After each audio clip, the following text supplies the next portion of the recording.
Assalamualaikum warahmatullahi wabarakatuh. Balik lagi dengan kami dari channel Merah Putih Kreator. Pada video kali ini kembali kita di segmen podcast misteri, yang dimana sekarang kami sedang berada di kota Indralaya, Kabupaten Ogan Ilir. Di samping saya ini sudah ada Mas Imam, yang dimana Mas Imam ini adalah warga atau penduduk asli dari kota Indralaya. Nah, mungkin sebelum itu jangan lupa support terus channel Merah Putih Kreator dengan cara like, comment, share, serta subscribe agar kami lebih bersemangat lagi untuk mengupload video terbaru. Kita mulai saja ceritanya.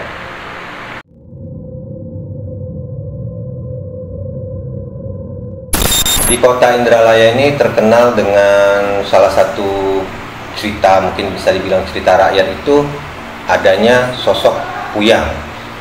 Nah, mungkin Puyang di sini ada beberapa orang juga yang mungkin belum paham nih Mas Imam nih. Mungkin Mas Imam bisa jelaskan nih sosok Puyang itu seperti apa kira-kira Mas Imam? Jadi kayak Puyang itu tuh merupakan leluhur dari penduduk setempat. Mungkin dari masa lampau lah, masa lalu ya. Nah. Yang mana leluhur itu tuh dianggap memiliki kesaktian.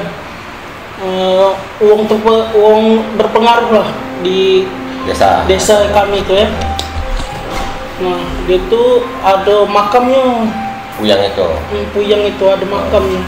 Nah, makamnya itu yang dianggap uang keramat di dusun kami itu, Pak. Makam Puyang. Iya, makam Puyang. Nah, mungkin menurut Mas Imam itu apa yang penduduk setempat itu minta nih kira-kira di makam keramat makam Puyang itu? Kalau untuk penduduk lokal sendiri sih jarang, Kak. Nah, ini kebanyakan dari penduduk di luar daerah kami, datangan ya. Sering minta melakukan kepersugihan di makam Puyang itu. Nah, cuma selama adanya makam Puyang itu, apakah ada hal aneh nggak, Mas Imam, yang dirasakan oleh warga sekitar situ? Kita nak ke tempat Puyang itu lagi lah seram, Kak, maksudnya teh. Sebenarnya letak Puyang itu 500 meteran dari pemukiman warga di sana. 500 meter. Nah, itu hutan-hutan galau, Kak. Posisinya. Nah, jalan nak sana tuh rimbunian, Kak. Kita jalan siang ya, misal jam 1. Siang-siang jam 12, jam 1 misalnya, itu masih rimbun, gelap, cak maghrib itu nah gitu ke sana. Suasananya. Walaupun siang hari. Nah, terus apa namanya tuh, ada hal aneh nggak kira-kira nih dari penduduk setempat, mungkin melihat Puyang itu pernah menyerupai sosok apa, maksudnya kayak gitu loh? Menurut cerita orang tua warga sana, mereka tuh sering melihat penampakan sosok bapak-bapak bersorban putih. Terus ada juga yang sering nyingok bukan manusia sih, makhluk besar hitam. Itu tidak bisa di mana katanya? Tidak bisa dijingok mana tangan, mana kakinya. Karena saking besarnya itu. Nah, itu untuk pengalaman yang mungkin Mas Imam pernah alami nih. Kira-kira ada nggak nih yang berkaitan dengan makam keramat Puyang tersebut nih? Ada nggak kira-kira? Ada. Jadi sebenarnya sering, Kak, kejadian ini yang bakal ceritain ya. Sering terjadi uang hilang, Kak. Uang hilang kan, masyarakat di sana kan itu kebanyakan ngadep karet kegiatannya. Di sana kan di dekat Puyang itu kan banyak pohon karet kan, kebunan. Jadi suatu ketika itu ada ibu-ibu kan penyadap karet itu, dia pergi nyadap itu sekitar jam 5 subuh. Biasanya kan pas nyadap karet itu kan jam 10 normalnya lah balik ke rumah kan. Nah, ibu-ibu itu tuh belum balik-balik, Kak.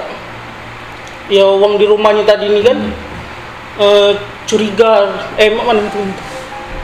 Khawatir Kak ya. Ngapa dek balik-balik kan? Jadi dicari lah kak. Nah sampai dicari-cari itu lah lebih 24 jam itu kak, tidak ketemu. Jadi lah ngumpul ke, ada polisi juga lah, warga-warga lokal sana kan melok nyari galau, masih belum ketemu. Itu sampai 2 kali 24 jam itu kak. 2 hari kurang lebih. Iya. Nah pas ketemu tuh sebenarnya lah sering juga wong azan kan, itu nyari-nyari dia itu kan sambil manggil-manggil namanya kan, tapi masih tidak ketemu. Nah ada lakinya dewek yang azanian, ada itu ibu itu ketemu di rumput, dia Semak-semak gitu. semak berduri. Dekat makam Puyang enggak posisinya? Posisinya dekat makam Puyang, sekitar 100 meter lah dari Puyang. Memang banyak semak-semak yang berduri itu. Kalau kami nyebutnya itu umbut. Nah, duri umbut itu iya. Nah, ada itu ibu-ibu itu ketemu ibu-ibu itu pas ketemu yo badannya namanya di umbut itu kan, banyak duri itu kan. Luka-luka berarti. Luka-luka kalau banyak duri tancap di kakinya, di badannya. Nah, dibawalah dia ke dusun. Kan diselamatkan kan, laku ke itu kan. Dievakuasi ya. Dievakuasi. Nah, yang anehnya Kak, pas nyampe rumah, ini wong kan ya cara wong dusun kan pada ya ngumpul kan, banyak wong nyaksikannya dewek itu kalau dia tuh banyak duri-duri di badan dia. Pas dijinguk hilang kalau duri-duri yang ada di badan dia itu. Langsung di saat itu. Saat itu juga hilang. Nah, pas hilang itu kan dia udah sadar, dia bercerita dengan wong kalau dia tuh baru perasaan dia baru bentar ya dia tuh pergi, padahal wong lah 2 hari 2 malam nyariin dia belum ketemu. Nah pas yang aneh itu tadi kataku, duri-duri yang ada di badan dia itu hilang kalau. Nah sampai sekarang ibu itu ternyata setelah kejadian itu dia tuh dapat bacaan, dapat keahlian, bisa ngobat-ngobati wong sekarang. Ibu itu bisa ngobati wong kan, kalau bisa dukun urut lah sekarang ini, bisa nyembuh penyakit wong. Nah kira-kira apa menurut Mas Imam nih, pandangan Mas Imam mungkin ke pendatang atau apa yang bakal berziarah nih ke makam Puyang itu, harapannya seperti apa nih kira-kira? Kalau harapan saya untuk penziarah dari luar kota, jangan disalahgunakan makam leluhur kami itu untuk hal-hal yang negatif seperti melakukan pesugihan kan, seperti itu, minta nomor togel ataupun hal yang negatif lainnya. Nah, berkaitan dengan nomor togel itu pernah nggak Mas Imam sendiri nih pribadi minta nomor togel di sana kira-kira Mas Imam? Kalau saya pribadi sih jujur ya, masih kecil kami tuh sering, nggak ada sih bimbingan orang tua sebenarnya. Kami dengar cerita saja kan sama teman-teman masih kecil kan, sering minta itu permintaan dengan Puyang itu, musyrik kalau kata ustadz tuh kan. Misalkan ini ada kayu ya, diukur sekilan, 1 jengkal. Terus kita muat permintaan dengan kayu itu, dengan Puyang itu kan. Misalnya kami masih kecil dulu kan, bilang Puyang, kalau bahas kami itu ngomong cek ini ya, masih aku jelaskan. Apa? Minta lollipop? Nah kan Puyang kami mulai oke. Jadi aku dengan kawan-kawan aku pas kami masih kecil kan, masih SD kami tuh sering datang ke Puyang itu Kak. Nah kami tuh minta permohonan dengan Puyang itu musyrik kalau kata ustadz ya. Jadi kami nyari kayu ranting kecil kan, kami ukur sekilan Kak, 1 jengkal. Terus kami minta permintaan non Puyang itu ini, ya Puyang, kau paling dekat dengan Tuhan, tolong bantu aku doa dengan Tuhan, semoga aku nih dapat peringkat misalnya kan, peringkat di sekolah dan pelajaran kan. Kami patah kan kayu itu kan, kami taruhlah di bawah mijan Puyang itu. Oh di makam Puyang itu? Iya di makam Puyang itu.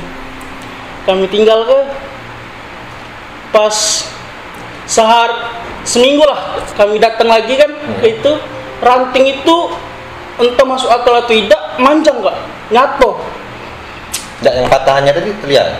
Iya, patahan kami tadi lah kan. Jadi lebih panjang lagi? Jadi lebih panjang pas kami kilan. Patahan itu? Patahan itu. Setelah 1 minggu kembali lagi ke makam Puyang itu. Nah, kira-kira dari permintaan Mas Imam tadi terkabul? Terkabul. Nah, saya pas ngelakuin itu kan pas saya kelas 1 SD.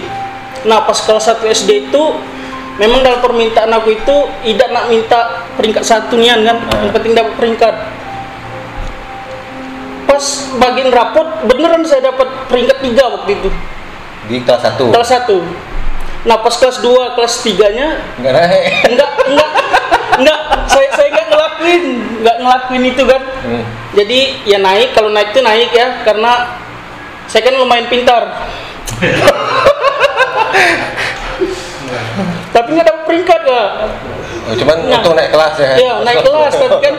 Nah pas kelas 4 saya ngelakuin itu lagi, bener saya dapat peringkat 2. Nah kelas 5 saya nggak ngelakuin itu kan, nggak dapat peringkat. Nah ada pas kelas 6 kan, itu kan udah kan Kak, jadi maksudnya itu belajar memang lebih giat sebenarnya kan. Tapi saya tuh ngelakuin itu lagi, ngelakuin pas kelas 6. Dan benar Kak, saya dapat lagi peringkat 1. Lulus dengan nilai terbaik peringkat 1. Itu sebenarnya mau percaya musyrik itu sebenarnya ya. Tapi kalau nggak dipercaya ya nyata. Nah cuman mungkin itu kan pengalaman dari Mas Imam. Pengalaman saya pribadi itu. Kira-kira kalau untuk pengalaman Mas Imam ini yang bakal kita bagikan ke viewer kita, kira-kira benar nggak langkah yang Mas Imam lakukan waktu itu tuh? Menurut saya sih itu sesuatu keliruan ya. Mungkin saya banyak mendengar cerita-cerita orang juga kan. Itu pas saya sudah dewasa ini saya anggap itu keliru. Karena memang pas kelas 6 itu aku kan memang belajar terus Kak. Jadi pikir ya wajar lah aku dapat peringkat karena belajar kan, bukan karena Puyang. Jadi itu musyrik ya? Musyrik itu Kak, masuk musyrik itu. Nah kira-kira kalau untuk saat ini kan Mas Imam kan domisili sekarang kan di Indralaya nih. Di Indralaya. Nah masih terpikir nggak untuk ngelakuin hal itu lagi nih kira-kira Mas Imam? Sudah tidak Kak. Nah, kira-kira ada hal mistis lain nggak yang berkaitan mungkin dari lingkungan dari pemakaman Puyang ini nih, selain yang tadi? Biasanya itu kan ada lah kan uang-uang yang kurang sopan kan lewat di sekitar Puyang itu kan. Itu tuh gak dijaili oleh Puyang itu Kak. Misalnya kan ada uang lewat kan, make ngapot drong kan, dikocok-kocok depan, digas deh di area itu kan. Agak tiba-tiba dibabit dengan kayu atau batu, dilempar. Padahal kan dekat siapa-siapa kan pas itu kan, nggak cerita itu kan. Nah mungkin ada lagi kira-kira kisah yang berkaitan sama Puyang ini kira-kira. Mungkin itu baik yang aku ketahui. Kita harus memanfaatkan itu sebagai media mungkin ya, karena memang mungkin Puyang ini termasuk seperti yang Mas Imam sampaikan itu yang pakai jubah putih, pakai sorban, mungkin itu termasuk kan bisa dibilang itu ulama maksudnya itu loh. Ya penyiar agama maksudnya waktu masa beliau hidup lah ya maksudnya kayak gitu loh. Nah mungkin itu sebagai media sebenarnya untuk mungkin kita hanya berdoa tapi tujuan kita tetap minta sama Tuhan kita maksudnya itu cuman perantara seperti itu. Nah jadi untuk mungkin bagi penziarah yang bakal berziarah ke makam manapun itu ya agar bisa menyesuaikan, maksudnya tuh tidak meminta sesuatu yang negatif, mungkin seperti itu ya Mas Imam ya. Ya oke, mungkin sekian dulu untuk podcast kita bersama Mas Imam.